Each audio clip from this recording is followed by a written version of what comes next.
I remember the night I found my father's old radio.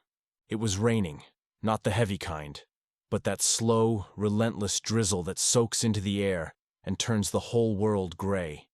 The kind of rain that makes the roof creak and the walls feel thinner somehow. I'd been living back at my dad's old place for about 3 weeks then. He'd passed away in February, and the house felt emptier than I remembered, even though it was full of his things. It's a small house on the edge of town. You can still hear the highway in the distance if the wind is right, but mostly it's quiet out there. Too quiet. That night, I decided to start cleaning the attic. I hadn't been up there since I was a kid. My father used to spend time up there late at night after my mom died. I always thought it was just his way of getting some space, tuning into his old radios. His little hobby. He'd tell me he was listening to the world. I didn't really understand what that meant until later.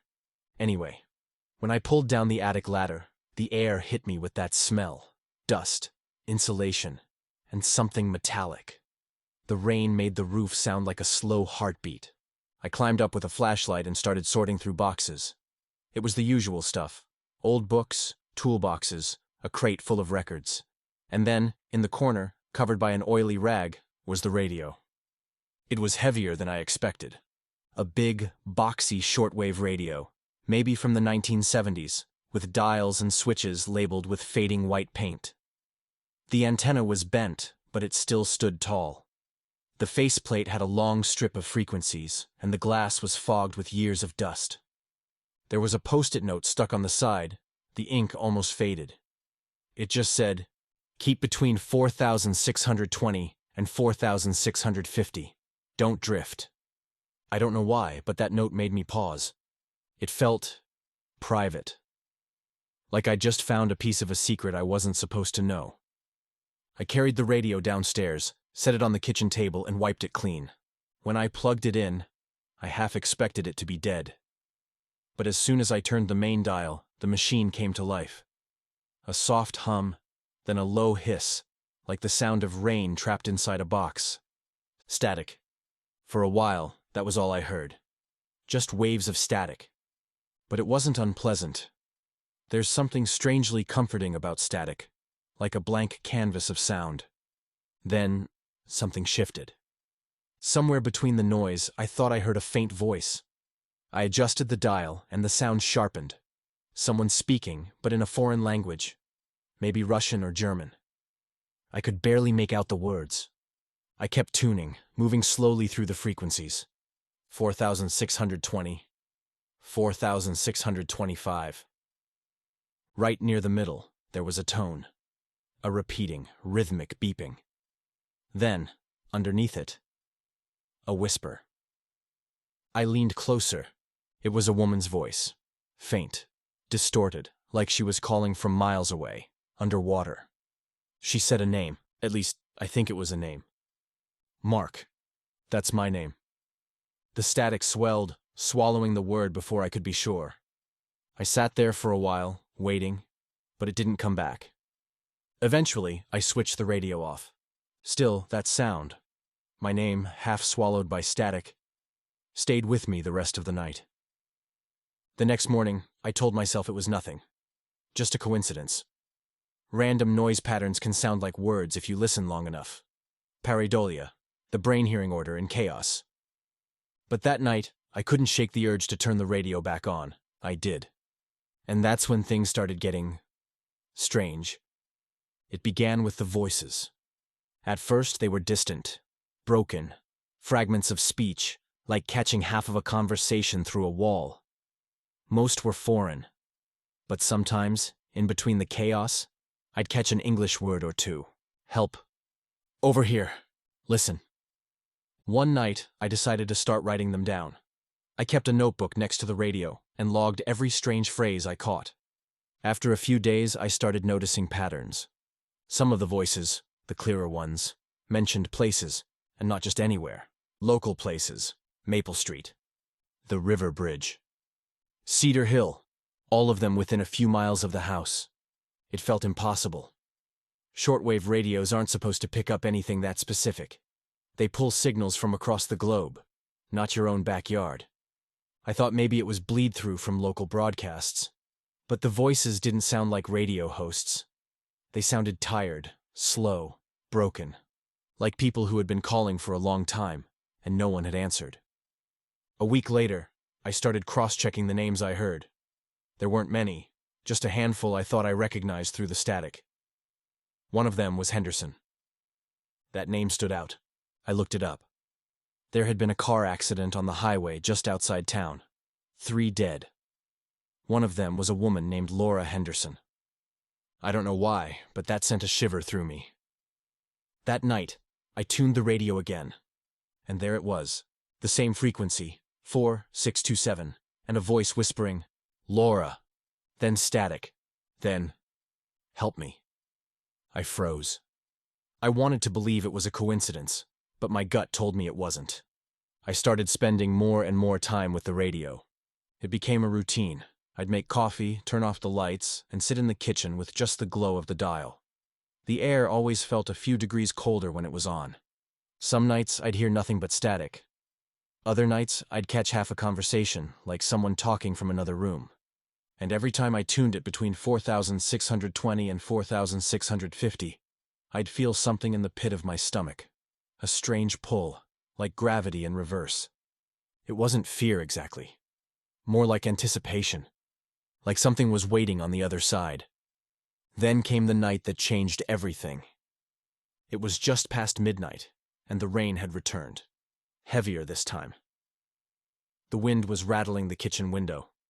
I'd been listening for about an hour, eyes half closed, letting the static wash over me. Then a voice cut through, clearer than I'd ever heard before. "Mark." I froze. The voice was male, deep, calm. It didn't sound distorted or far away. I leaned in. My heart was racing. "Who is this?" I said aloud, even though I knew the radio couldn't respond. There was silence. Then, faintly, "Don't let it out." The static swelled again, but behind it I could hear faint tapping, like fingers brushing against the mic, close, intimate. Then the voice repeated, "Don't let it out." I yanked the plug out of the wall. The hum stopped, but for a few seconds I swore I could still hear it. The whisper, echoing inside the unplugged speakers. That night, I couldn't sleep. I kept thinking about what it said. Don't let it out. Let what out? I started wondering about my father, all those nights he spent up in the attic, hunched over this same radio. He must have heard them too. Maybe that's why he left the note. Keep between 4,620 and 4,650. Don't drift. But if I stayed within that range, what happened if I didn't? The next night, I decided to find out. It was around 1 a.m. when I turned it back on. The air felt heavy, electric. I tuned to 4620, the familiar hiss. Then slowly, I turned the dial lower. 4619. 4618. At first, nothing. Then, a sound. Not a voice. A tone. Low and deep, vibrating through the walls. My coffee mug rattled against the table. Then the static exploded, violent, loud, almost screaming. And underneath, I heard it, whispering. Hundreds of voices layered like a crowd pressed against glass. I turned the dial back, panicking. But the voices followed. No matter where I tuned, they stayed there, whispering, overlapping. Then, through the noise, I heard something else. Footsteps. Not from the radio, from upstairs, in the attic. Slow, deliberate. I turned off the radio and just sat there, listening. The house was silent for a long moment. Then, another step. And another. I didn't move. Finally, the sound stopped. I waited a full minute before grabbing a flashlight and climbing the stairs. The attic door was still open from before. When I reached the top, I saw nothing. Just boxes and shadows. The rain had stopped, but the air up there felt wrong. Colder, heavier.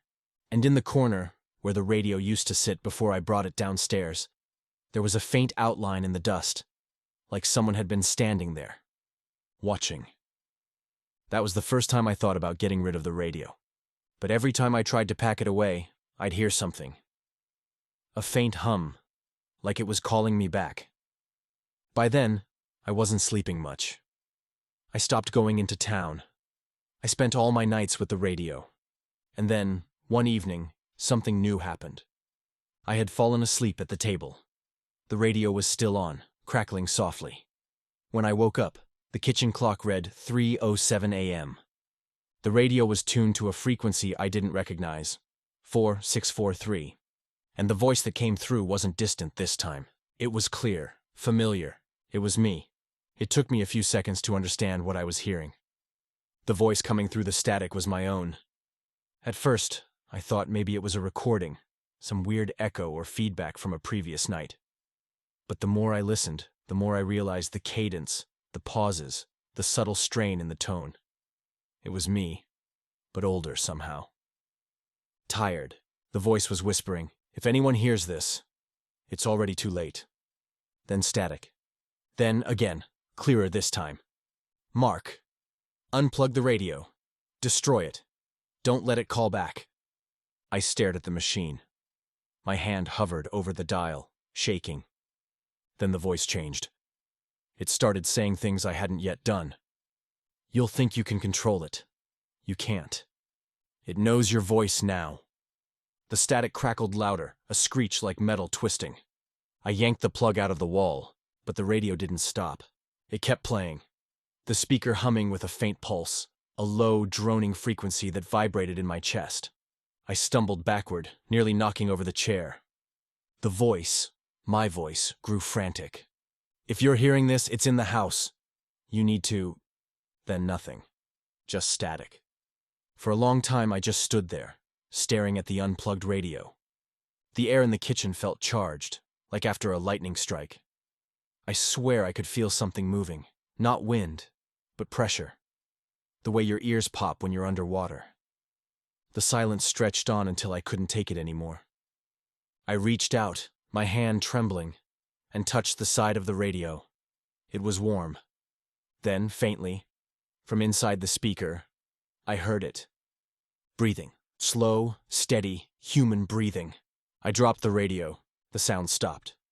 I didn't sleep at all that night. By the next morning, I'd convinced myself it was stress. Hallucination, maybe. Sleep deprivation. But when I walked into the kitchen, the radio was back on the table, upright, like it hadn't been touched. The plug was still out. And yet, the dial light was glowing faintly, a soft amber, like an eye that refuses to close. I didn't touch it that day. I tried to go about my routine. Eat, shower, check email. But I could feel it from the other room, humming like a mosquito I couldn't swat. By nightfall, I gave in. I turned it back on. The static filled the room immediately, louder than before. I adjusted the volume, but it stayed the same, like the knob wasn't working anymore. Then the voice returned. Not mine this time. Someone else. Male, older. I couldn't make out the words at first, but the tone was pleading, desperate. "Help me. I can't turn it off. Please, you have to stop it." I leaned closer. The voice cracked, distorted, then whispered, barely audible. "It's coming through." I turned the dial, but every frequency was the same. Static, and that whisper underneath, a hum that felt like it was crawling under my skin. Then, for a split second, I thought I heard my father's voice. "Mark, I told you not to drift." The dial light flickered. Then the radio went silent. Completely silent. Not even static. Just nothing.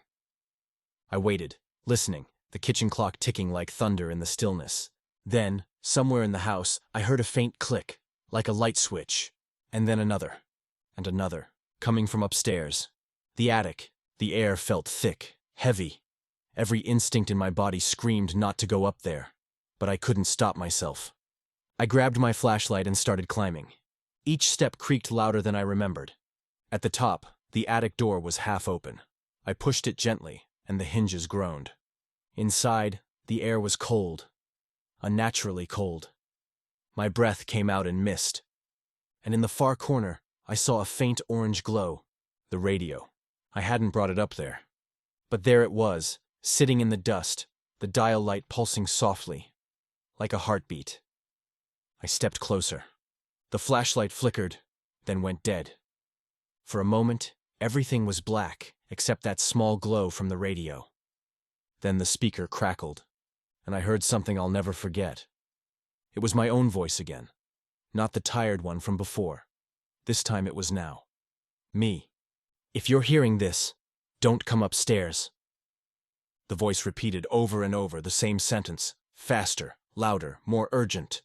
Don't come upstairs. Don't come upstairs. I stumbled backward, tripping over a box. The flashlight hit the floor, its beam catching something in the corner. Footprints, fresh ones, leading away from the radio. I ran. I don't even remember how I got down the stairs. I just remember the sound. Static bleeding through the walls, whispering from the vents, the hum following me into every room. I grabbed my keys, stumbled out the front door, and into the rain. The night air hit me like ice, but I didn't stop running until I reached the street. From there, I could see the attic window. And I swear to you, I saw movement. A silhouette standing there, facing out. For a moment, it looked exactly like me. Then the light flickered and went dark. I didn't go back inside that night.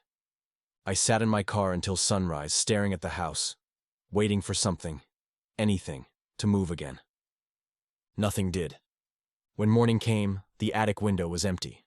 I told myself it was exhaustion, a dream, a breakdown. But deep down, I knew it wasn't. I knew I'd opened something I couldn't close. Later that day, I went back in, just long enough to grab the radio and wrap it in an old blanket.